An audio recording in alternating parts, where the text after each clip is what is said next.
Did you know Jamaica's infrastructure has evolved from dusty roads in the 1940s to highways so smooth today that you'd think you were driving in another country until you hit that pothole? Back in the 1940s, Jamaica was busy building roads like it was going out of style.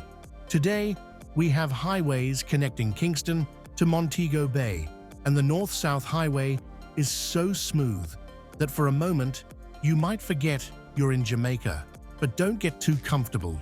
There's always that one pothole that reminds you of home. Luckily, big projects are on the horizon, so fingers crossed we'll be dodging fewer potholes in the future.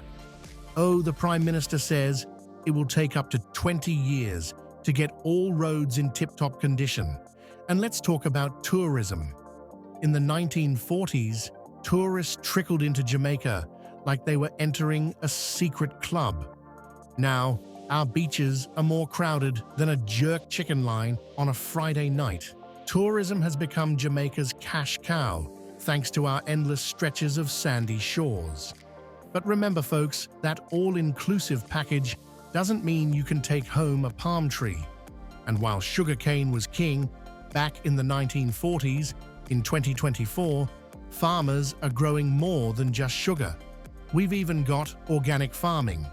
Climate change may be turning up the heat, literally, but our farmers are sweating it out, making Jamaican agriculture more sustainable.